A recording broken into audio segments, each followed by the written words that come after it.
for this wonderful welcome. Thank you for this love and affection. ये शहर मेरी family का घर यहां होता था, तो यहां आकर मुझे बहुत खुशी होती है। ये नॉलेज का सेंटर भी हुआ करता था। एक ऐसा टाइम था when Allahabad University was one of the best universities in the country.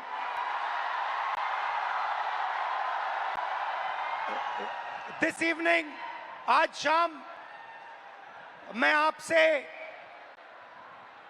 दर्द, डेटा और दौलत की बात करना चाहता हूं। आपका दर्द, आपका डेटा, मगर आपका धन नहीं, जो आपका होना चाहिए, उनका धन। इन तीन चीजों के बारे में मैं आपसे बात करना चाहता हूं। ये आप हो, आप भारत की शक्ति हो, भारत की शान हो, भारत की स्ट्रेंथ हो। और जब मैं कहता हूं आप भारत की शक्ति हो, भारत की स्ट्रेंथ हो, मैं भीड़ की बात नहीं कर रहा हूं। मैं हर हिंदुस्तान के नागरिक, हर यूथ की बात कर रहा हूं, इंडिविजुअल्स की बात कर रहा हूं। आप सब में इंटेलिजेंस है, इमेजिनेशन है, कैपेसिटी है, और अगर ये देश आगे बढ़ेगा तो आपके बल पे, आपकी स्ट्रेंथ पे इस देश का फ्यूचर बनेगा। हिंदुस्तान के पास सबसे बड़ा, दुनिया में सबसे बड़ा यूथ का पॉपुलेशन है। 40 करोड़ युवा, आप जैसे युवा, एनर्जेटिक युवा इस देश में रहते हैं। ये इस देश की स्ट्रेंथ है। चाइना की बात होती है, अमेरिका की बात होती है, रशिया की बात होती है, इंडिया के यूथ के सामने, इंडिया के यूथ पोटेंशियल के सामने ये सब लोग कुछ नहीं है। 21वीं सदी में एक और चीज हुई है। 21वीं सदी में अगर देश प्रगति करता है तो दो चीजों के बल पे करता है। यूथ पोटेंशियल जो आप में है और डेटा जो आप क्रिएट करते हो। हिंदुस्तान के पास यूथ है और सबसे ज्यादा, दुनिया में सबसे ज्यादा डेटा हिंदुस्तान में है। 1 गीगाबाइट डेटा प्रति भारतीय प्रतिदिन इस्तेमाल करता है। और प्रगति होगी, फ्यूचर होगा, तो डेटा और आपके पोटेंशियल पे होगा। युवा plus data is equal to 21st century economy.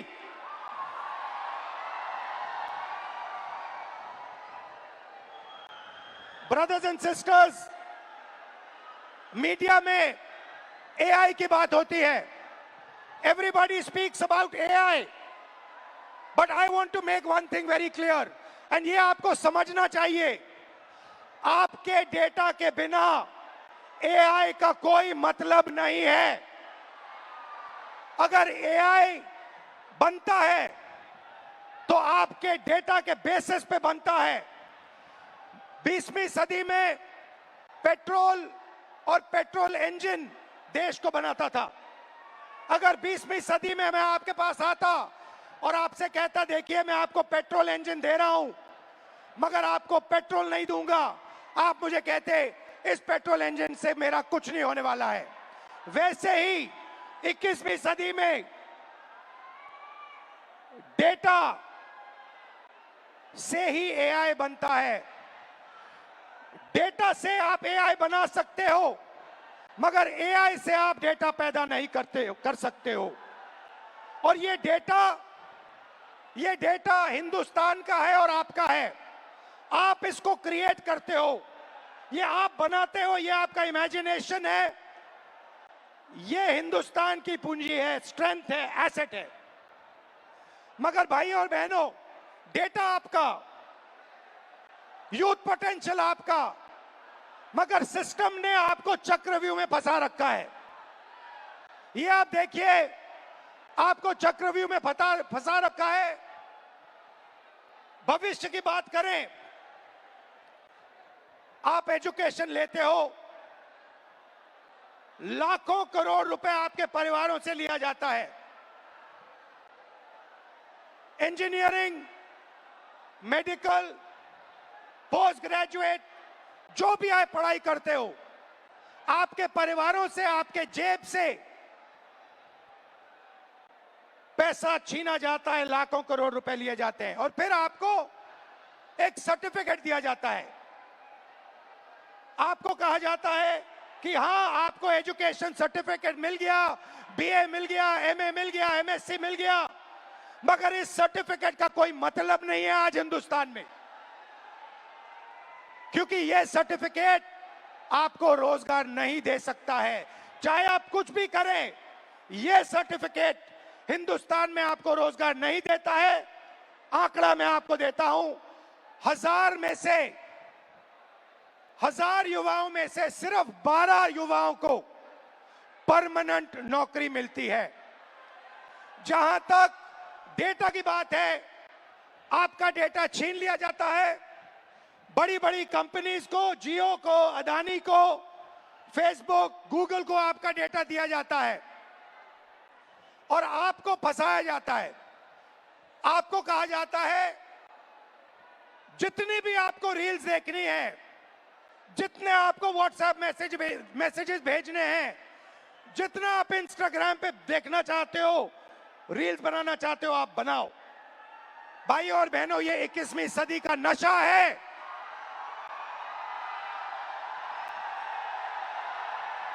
ये 21वीं सदी का नशा है।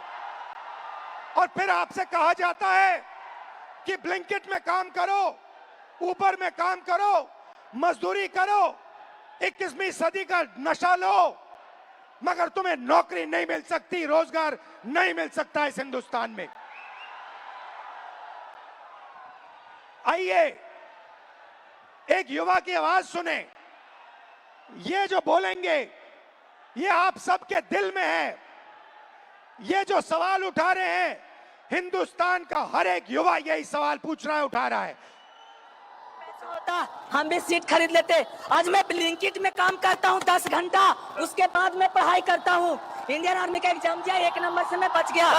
मैं सीट खरीदता, मैं ब्लिंकिट में काम नहीं करता।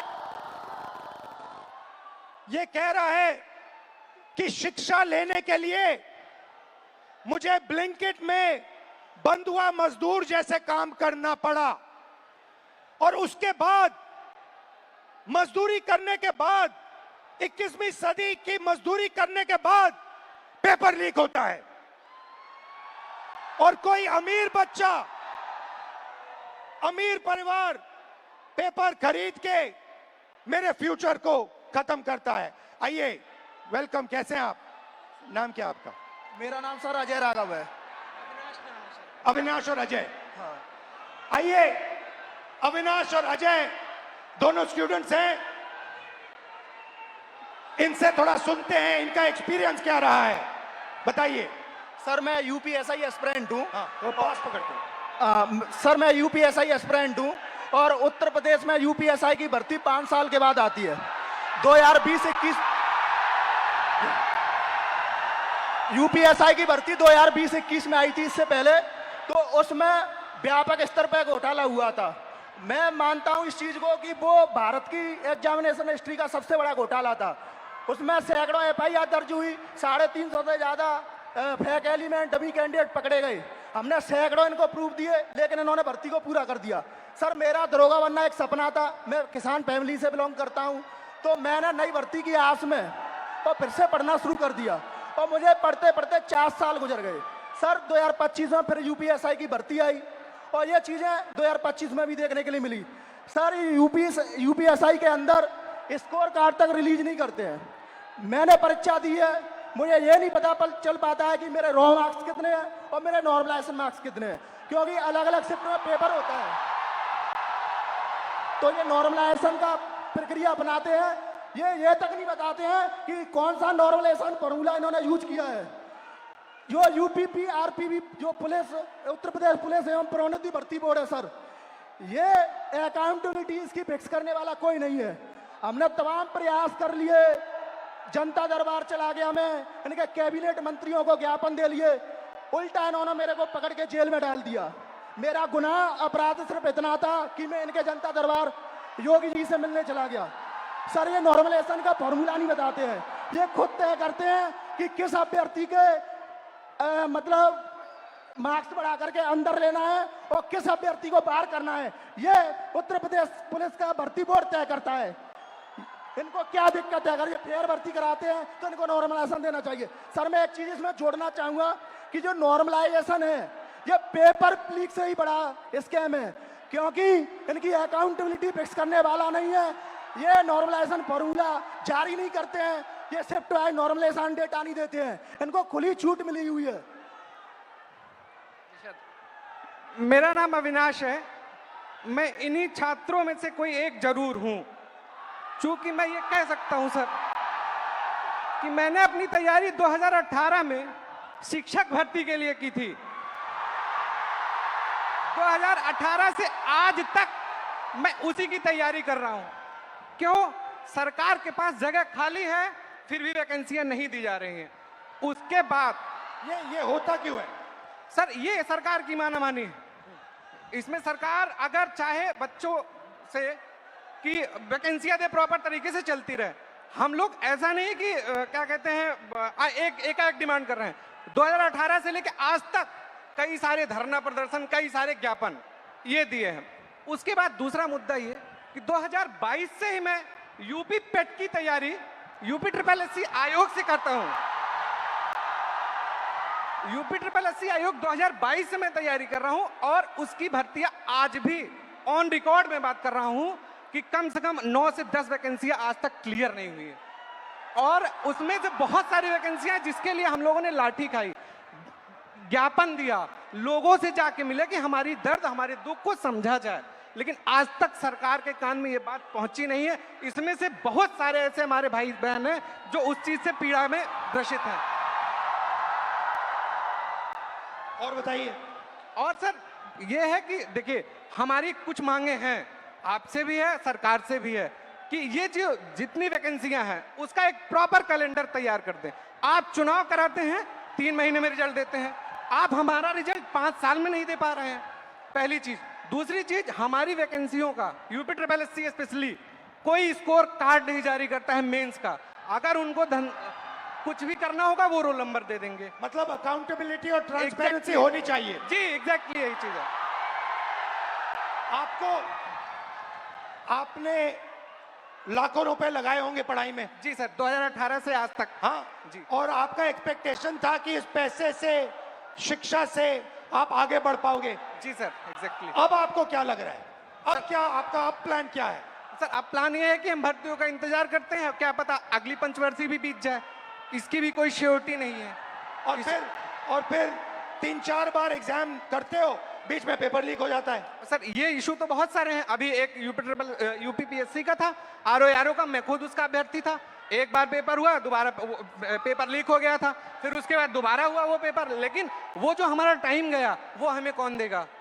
बिल्कुल, जो हमारा टाइम गया, हमारा पैसा। जब आपका पेपर लीक हुआ, आपको क्या फीलिंग आई? अंदर क्या लगा आपको, यार ये क्या हुआ, क्या करें, क्या? मतलब ये होता है ना सर, कभी कभी एग्जैक्टली मैं बता रहा हूँ, उस 10 बाई 10 के कमरे में कभी आप बैठ के सोचिए कि अगर हमारा पेपर लीक हो गया, हम किससे बात करें अपनी, किसको अपना मुंह दिखाएं कि यार अब मेरा इस बार नहीं हुआ, पेपर लीक हो गया, मैं किससे जाके कहूँ? और सालों आपने मेहनत की, घंटों आपने मेहनत की, और 1 सेकंड में पूरा खत्म हो जाता है। सर एग्जैक्टली यही चीजें होती हैं।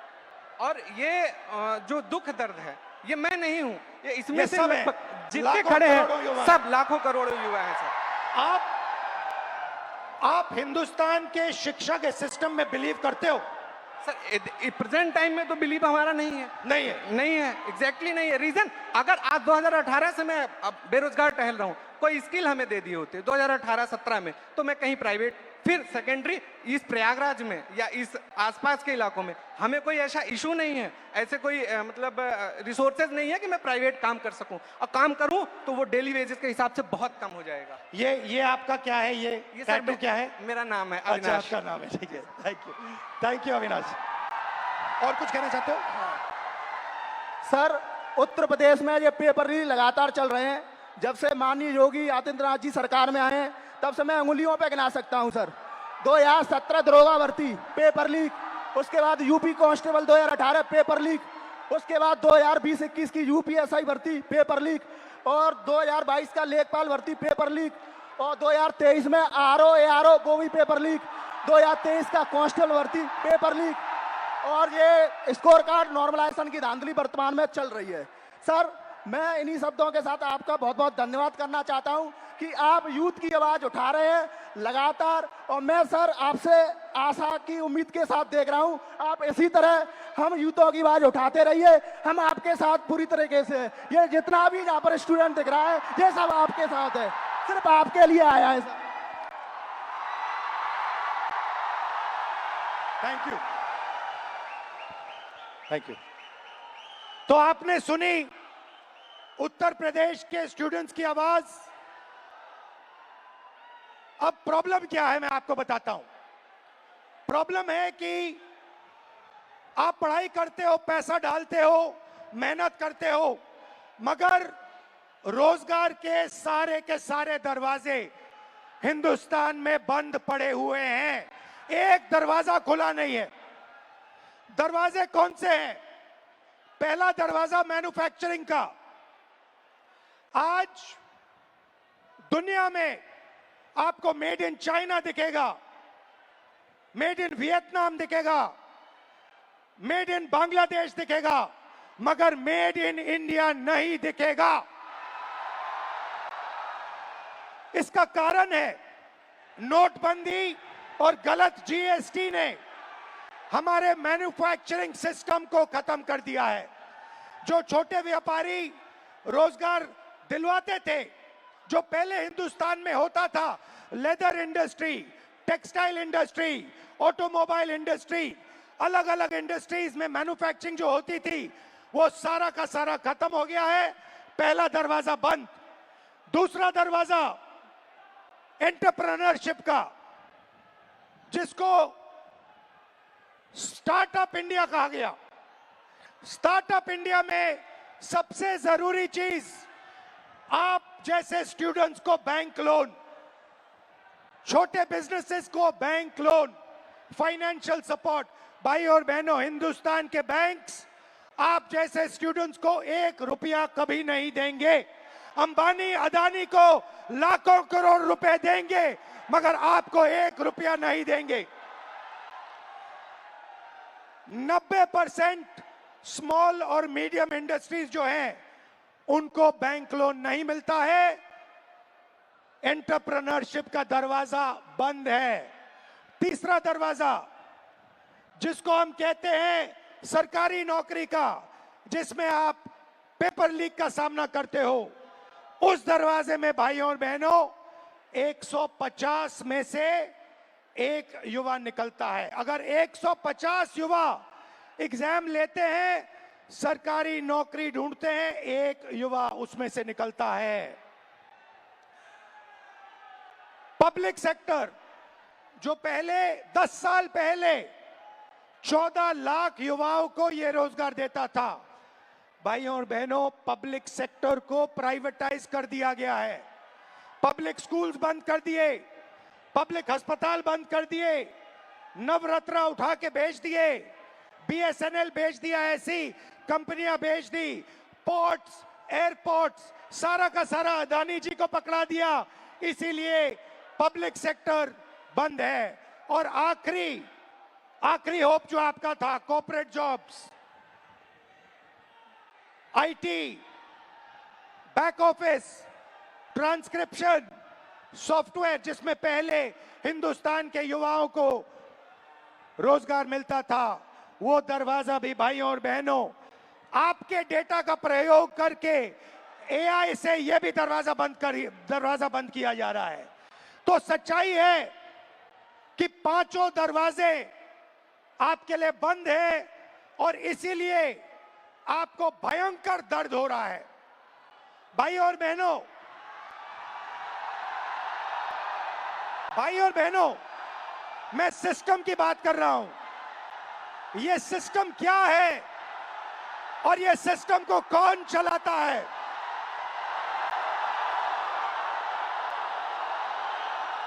भाई और बहनों, डेटा आपका, दर्द आपका, दौलत इनकी।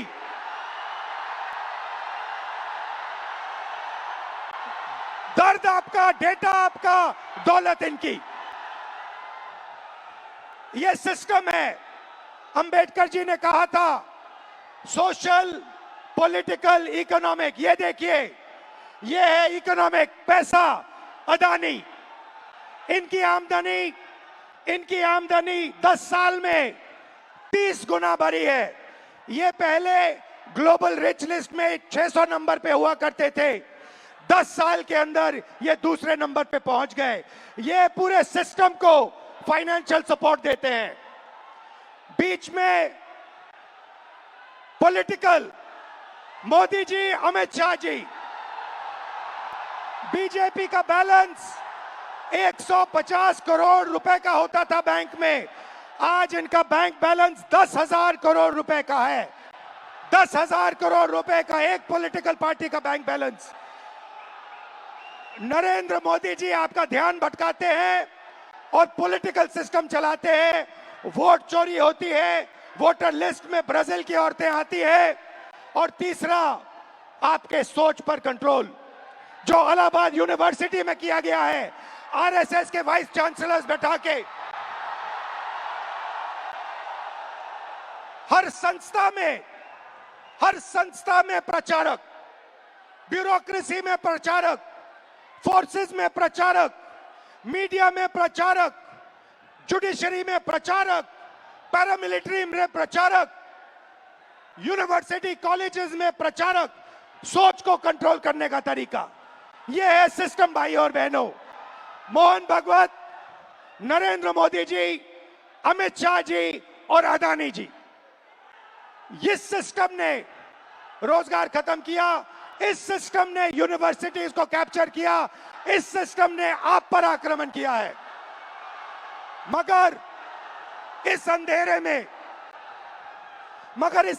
में आप लोगों ने लाइट जला दी।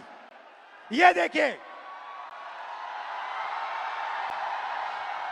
इस अंधेरे में आपने वो करा जो आपके माता पिता नहीं कर पाए।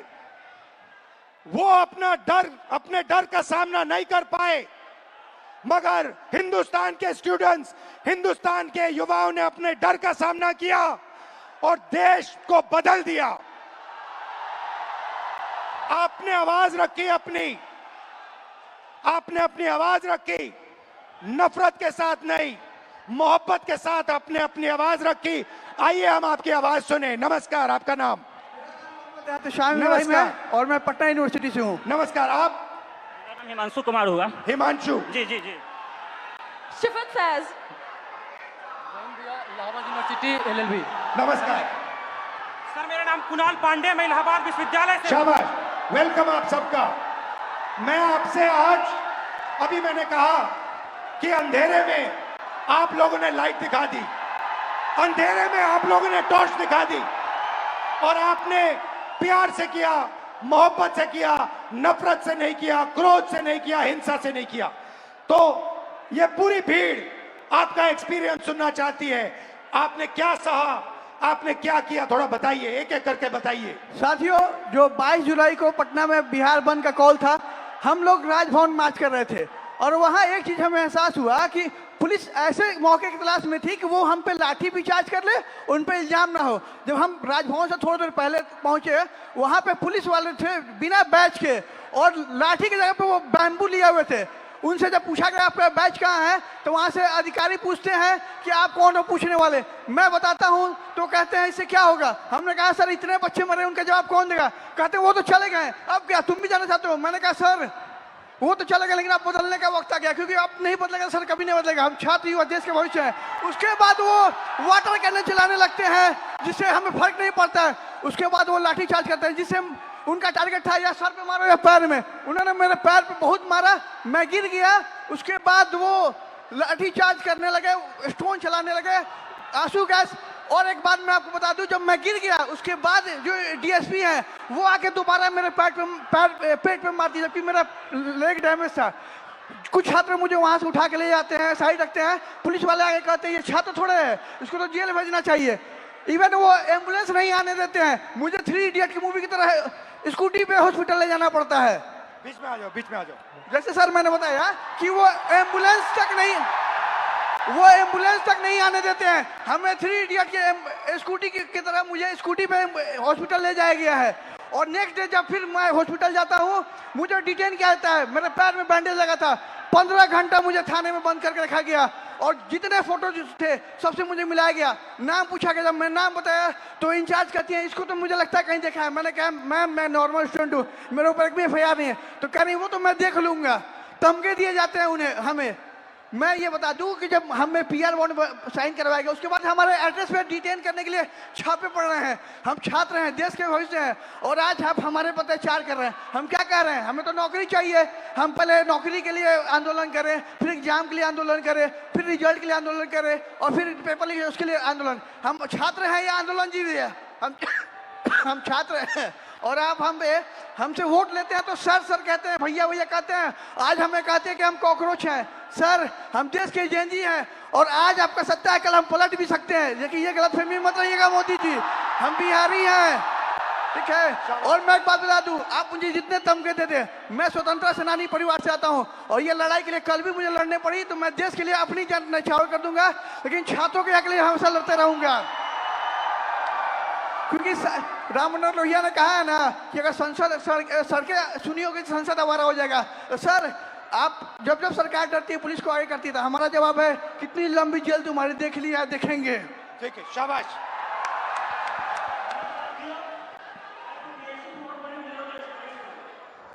सर मैं मतलब कि मैं बीएड हमारी मम्मी करवाई थी जमीन बेचकर। 4 साल से वैकेंसी अभी तक नहीं आई है सर। जब आंदोलन करने जा रहा हूँ तो सर मतलब कि सम्राट चौधरी का गुंडा जो कि पुलिस जो हम लोग को लाठी से मारती है और जेल भेजती है।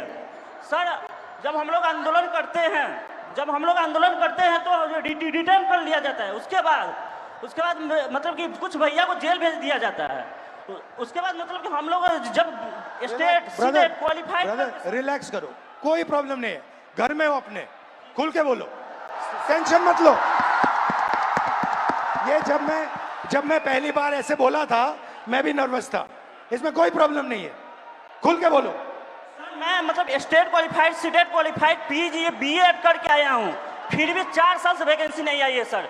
जब मतलब कि आंदोलन 4, 5, 6 साल से मैं पटना में रहकर पढ़ाई करता हूँ, किसान का बेटा हूँ सर। ये महीना का 10 से 15 हज़ार रुपये खर्चा होता है सर, कहाँ से मम्मी देगी। अब मम्मी टेंशन में चली जाती है। मेरे पास 2 ऑप्शन है सर, या चाय का दुकान खोलूंगा या सुसाइड करूंगा सर, उसके अलावा कोई ऑप्शन नहीं है सर मेरे पास। सुसाइड आपका ऑप्शन नहीं हो सकता ब्रदर। मेरे पास PG BEd इतना स्टेट क्वालिफाइड होने के बाद 20,000 का नौकरी भी नहीं मिलेगा सर पूरा इंडिया में। उसके बाद मैं सर जब मतलब कि मम्मी मतलब कि सुनती है कि आंदोलन में गया है तो मम्मी को पानी चढ़ने लगता है सर टेंशन से। उसके बाद सर मतलब हमारे एक मंत्री हैं बिहार के, अशोक चौधरी नाम है सर, वो 56 साल के होकर वो प्रोफेसर बने हैं सर, जो कि नीतीश कुमार के राइट हैंड है सर। वो कैसे बन गए सर, बिना बिठाओ तो इंटरव्यू का कैसे बने सर, एक सीट खा गया सर ये मतलब युवा का। अच्छा आपके फैमिली ने कर्ज लिया? सर जमीन बेच के मतलब BEd किया हूँ सर। सोच लीजिए कि हम किस लेवल के हैं फैमिली सर।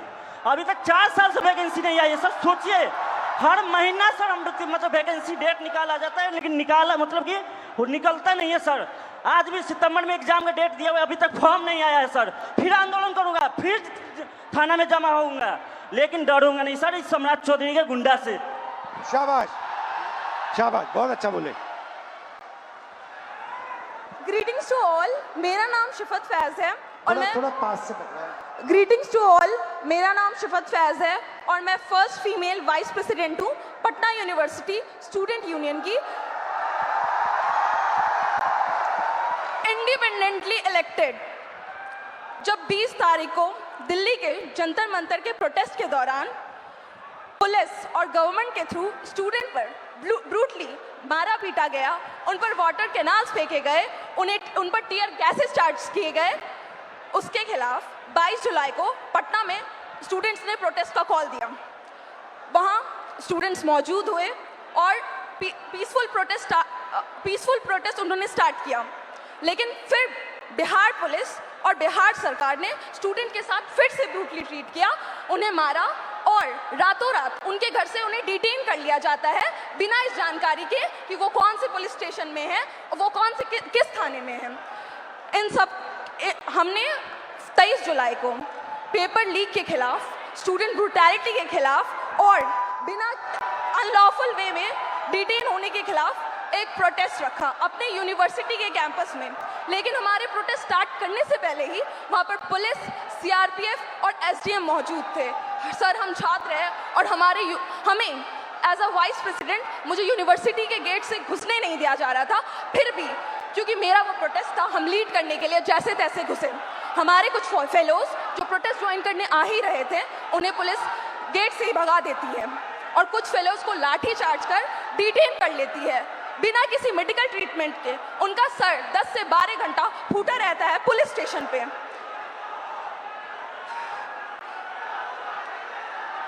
लेकिन Don't worry, relax. लेकिन उस रात हमें छोड़ दिया जाता है, लेकिन अगले सुबह से बिहार की सड़कों पे जो स्टूडेंट प्रोटेस्ट नहीं भी कर रहे थे उन्हें उठा लिया जाता है लाइब्रेरी से, उनके घर से, बिना किसी पुलिस वारंट को। और 25 जुलाई को शिवान में एक 47 फायर किया जाता है, उसमें एक स्टूडेंट की मौत हो जाती है और एक स्टूडेंट हॉस्पिटलाइज रहता है। क्या इसके खिलाफ बिहार सरकार ने अपनी एक आवाज नहीं उठाई, ना ही एक बात रखी? खैर, आप सब जानते हैं कि बुराई का अंत होता है और हमारी जीत हुई। 25 जुलाई को जब आप लोग धर्मेंद्र प्रधान की इस्तीफा की खुशी मना रहे थे, तब बिहार के छात्रों में अलग सा डर और भय मौजूद था। उन्हें कहीं से भी कभी भी अरेस्ट कर डिटेन कर लिया जाता और उन्हें किस पुलिस स्टेशन में भेजा जाता, इसका कोई अता पता नहीं है। चलिए अब हम बिहार के महिला शिक्षा व्यवस्था पर बात करते हैं। जब एक बिहार की लड़की अपने पढ़ाई के लिए लड़ती है तो सबसे पहला लड़ाई उसका उसके घर वाले से होता है। वो जैसे तैसे घर से निकल तो जाती है, फिर बिहार सरकार वैकेंसी नहीं निकालती है, फिर उसके लिए वो प्रोटेस्ट करती है, वैकेंसी निकालती है, फिर पेपर लीक हो जाता है, फिर उसके लिए वो प्रोटेस्ट करती है, उसी दौरान उन्हें मारा जाता है, डिटेन कर लिया जाता है, अरेस्ट कर लिया जाता है। हम स्टूडेंट हैं, कोई प्रोटेस्टर नहीं है, और फिर बिहार सरकार इसी चक्रव्यूह में हमें छोड़ देती है। खैर, यही है हमारे बिहार का शिक्षा व्यवस्था। और सर, हमारा गवर्नमेंट से यही अपील है कि अगर आपको लगता है कि हम आपकी डिटेन और अरेस्ट से डर जाएंगे तो ये आपकी गलत फहमी है। और सर, कल को अगर आप गवर्नमेंट रूलिंग पार्टी बने तो हमें ये एक्सपेक्ट है कि जैसे आप आज स्टूडेंट्स के खिलाफ, स्टूडेंट के साथ खड़े हैं, वैसे कल भी खड़े रहे। बिल्कुल सर, आपसे यही उम्मीद है। थैंक यू, शाबाश। सर, सबसे पहले इलाहाबाद विश्वविद्यालय और पूर्वांचल के हमारे हजारों छात्रों की तरफ से आपको धन्यवाद सर। और सर, मैं सर इलाहाबाद विश्वविद्यालय लॉ फैकल्टी का छात्र हूँ सर, और हमारे यहाँ समस्याओं का अंबार लगा पड़ा है सर। हमारे लॉ फैकल्टी में सर जो लाइब्रेरी है उसमें सर पूरी पानी आती है, मतलब बाढ़ आता है सर। और जब लाइब्रेरी बंद कर दी जाती है, जब हम लोग पूछते हैं कि सर लाइब्रेरी बंद क्यों, तो कहते हैं उसमें करंट का पानी दौड़ता है, बेटा आप बाहर रहो। मतलब सर हमारा बुक जो आता है सर वो हज़ारों की आती है, हम लोग सर पूरी बरसात सीजन में सर हम लोग उस बुक को एक्सेस नहीं कर सकते हैं सर। और हमारे साथी जो सर प्रोटेस्ट में बैठे हुए पिछले 1 महीने से सर, तो उन्होंने जब उनकी सर बहुत बेसिक मांगे है सर, जो एक ह्यूमन के लिए सर जो चाहिए सर, उनको सर प्रॉपर सैनिटेशन के लिए सर जो प्रॉपर वॉशरूम साफ पानी चाहिए छात्र संघ के लिए, और उन्होंने 400% सर फीस वृद्धि किया है। सर यहाँ हमारे पूर्वांचल के हजारों साथी हैं सर, उनसे पूछिए, 400%। उनके बिल्कुल सर 400% सर इका बैग, उनसे पूछिए सर हमारे घर के सर जो मैक्सिमम इनकम होती है सर 70% से ज़्यादा लोगों के पास वो 8,000 रुपये है सर, और हमारे जो हॉस्टल की फैसिलिटीज और फीस है सर वो 30-30 हज़ार रुपये कर दी गई है, पूरे देश भर में सबसे महंगी सर, सबसे महंगी। इवन उनको जो हमारे जो संघ के आका ऊपर के बैठे हुए सर उनका कार्यक्रम विश्वविद्यालय में होगा, लेकिन हम बच्चे अगर जा करके कहें कि मैम, या फिर हमारे जो DSW सर है उनसे कहें कि हमारा डिबेटिंग सोसाइटी है, कुछ कल्चर है, आप एक प्रोग्राम करवा दो, तो हमको सर 15-20 ज्ञापन देने पड़ते हैं। उसके बाद भी हमें मिलते हैं सिर्फ ताने कि तुम लोग मतलब कुछ नहीं करो। पानी के लिए सर जब हम लोग DSW कार्यालय गए उनसे कहें कि सर वाटर कूलर में कीड़े आते हैं, तो वो कह रहे हैं कि विश्वविद्यालय पानी पीने की जगह नहीं है, आप घर से पानी लेकर के आओ, यहाँ पे पानी नहीं पिया जाता है, आपको जो भी करना है बाहर करो। सर 24 घंटे हम लोग क्या कि लाइब्रेरी को आप 24 घंटे ओपन करो, हम लोग पढ़े, तो वो कह रहे हैं कि 8 घंटे करते हैं, उसको किए, फिर उसके बाद वो कह रहे हैं कि 24 घंटे लेकर पढ़ कर क्या करोगे, कौन सा कलेक्टर बनना है तुमको, आप बताइए सर। अब हमारे इलाहाबाद से सर, इलाहाबाद विश्वविद्यालय से सर इतने सारे प्रधानमंत्री निकले, इतने मुख्यमंत्री निकले, और वहीं पे छात्र संघ को सिर्फ इसलिए बंद कर दिया गया है क्योंकि गरीब घर के लड़के कभी भी राजनीति में ना आ पाए और बड़े घर के लड़के आकर के जो है सो उसको सत्ता संभाले। हम लोग हमेशा सर गुलामी करें, हमारी मानसिकता ऐसी बना दी जा रही है, और अगर आप कुछ भी बोलो तो उनके से संघ के गुंडे पाल रखे हैं। अभी 2 दिन पहले की बात है सर, आपने भी कमेंट किया था उस पर सर, आपकी आवाज उठाए हमारे लिए सर, फिर से धन्यवाद सर। हमारे साथी आशुतोष मौर्य, सौरभ गढ़वाल, शिवम यादव ये लोग बैठे थे सर, हम लोगों पे सर पीछे गेट से जो उनके जो प्रॉक्टर सोकल जो गार्ड उनके होते हैं जिनमें किन्हीं का नेम प्लेट नहीं लगा सर, हम लोग अगर 10 बार आन जान करेंगे हमें 10 बार दिखाना, उनमें से किन्हीं का नहीं है सर, वो पीछे वाले गेट से सर कम से कम 60 से अंदर लड़के भेजे, और उसके बाद वो आए और बड़बत्ता से हमसे झगड़ा हुआ सर, हम लोगों से सर, मतलब उनकी हाथापाई, मतलब हम लोग बैठे थे, हमारा सारा सामान छीन लिया गया, हम लोग को भगा दिया गया, हम लोग को मजबूरन सर वहाँ पे पीछे पुलिस भी खड़ी थी सर, हमारे यूनिवर्सिटी की थाना है सर, 2 पुलिस वाले पीछे खड़े हैं, और वो 2 लोग थे सर, और दिन जब हम लोग रहते हैं तो वहाँ पे सर 3-3 गाड़ियाँ आकर के लगती है, ऐसे लगता है कि हम लोग कोई आतंकवादी बैठे हैं, अंदर जा करके क्या ही कर लेगा ये लोग। और सर उसके अलावा सर हेल्थ फैसिलिटी पे हम लोग आते हैं तो उसके लिए आप आवाज उठाए तो बोलता है कि सरकार बाहर रखा है ना, बाहर जाओ आप। हमारे पास सर मतलब कहने को वहाँ पे शिक्षा से लेकर के सर जो नियुक्तियाँ जो होती हैं सर वो ट्रांसपेरेंट नहीं है, आप सवाल करोगे आपकी डिग्री रोक दी जाएंगी। अभी हमारे साथियों पे सर मुकदमे कर दिए गए, अभी हम दोनों यहाँ पे हैं, हो सकता है कल पे हम दोनों पे मुकदमा होगा। बिल्कुल सर, ये वहाँ का नियम है सर। सर हम कह देना चाहते हैं, बिल्कुल सर हम कह देना चाहते हैं सर, हम गांधी के अनुयायी थे, गांधी के अनुयायी है, गांधी के अनुयायी रहेंगे, और उन संघी या कोई भी हो सर हम डरने वाले नहीं है। आइडियोलॉजी से समझौता सर जीवन में कभी नहीं होगा। हम पहले भी आपके खिलाफ थे, हम पहले भी अन्याय के खिलाफ थे, हम आज भी है सर, हम आगे भी रहेंगे। और सर आपके साथ के लिए सर फिर से हमारे सभी पूर्वांचल के साथियों की तरफ से सर एकदम फिर से धन्यवाद सर, आप हमारे लिए आए सर, धन्यवाद सर। बहुत अच्छा बोले आप। सर मेरा नाम कुणाल कुमार पांडे है सर, मैं इलाहाबाद विश्वविद्यालय के 3य वर्ष का छात्र हूं सर। सर हमारे विश्वविद्यालय में सर जो सीटें हैं उसमें 50% की कटौती कर दी जाती है, और हमारा जो फी है सर उसे एक बार में 400% की बढ़ा दिया जाता है, और प्रत्येक वर्ष 10% की वृद्धि की जाती है। सर इसी के विरोध में हम लोग पिछले 30 दिनों से धरना प्रदर्शन कर रहे हैं। सर हमें विश्वविद्यालय में धरना नहीं देने दिया जाता है सर, और सर हमें कभी कठिनाइयों का सामना करना पड़ता है। और सर हमारे जो VC मैम है सर, वो जो छात्र धरना प्रदर्शन करते हैं सर उन पर FIR कर देती है। हमारे 5 साथियों पर FIR कर दिया गया है और उन्हें विश्वविद्यालय के अंदर प्रवेश मना कर दिया गया है सर। हम इससे बहुत पीड़ित है सर। इलाहाबाद विश्वविद्यालय के सभी छात्र बहुत उम्मीद से आपके पास आए हैं सर। मुझे पता है मैं यहाँ से जाऊंगा, कल मेरा भी निलंबन हो जाएगा, मेरे पर भी FIR हो जाएगा, लेकिन मैं अपने VC मैम से कहना चाहूंगा, मैम मैं इलाहाबाद विश्वविद्यालय का छात्र हूँ, ना मैं निलंबन से डरता हूँ, ना मैं AK-47 से डरता हूँ। जो मेरा हक है, जो मेरा अधिकार है, मैं वो लेकर रहूंगा, और जब तक हमारी मांगे पूरी नहीं होती हम इस धरने से नहीं उठेंगे। शाबाश, धन्यवाद sir. Very good, thank you, thank you.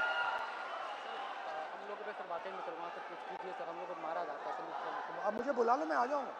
हाँ, अलंकार है, मुझे बुला लो, मैं आ जाऊंगा। ठीक है, घबराओ मत। Very good.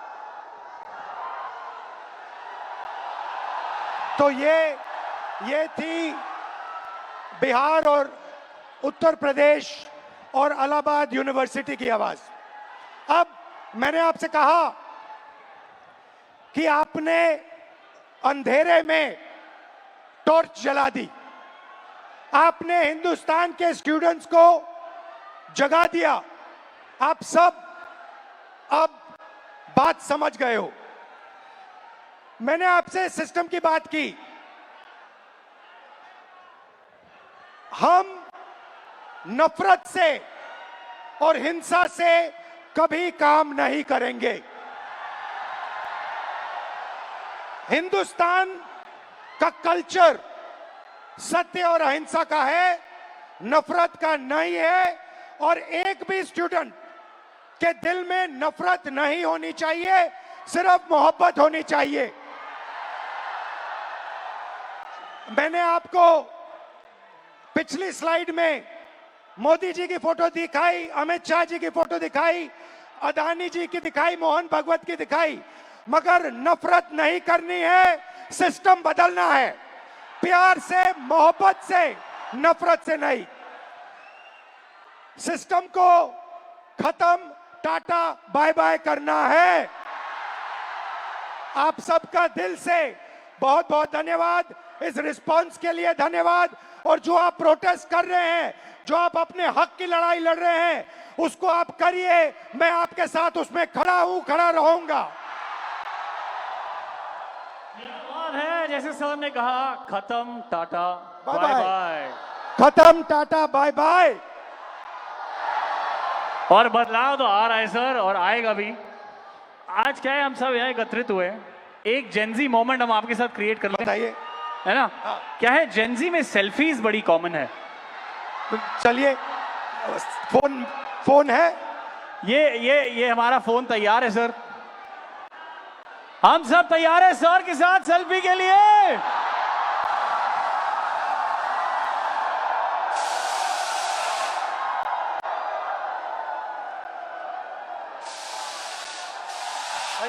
Thank you so very much. Lovely.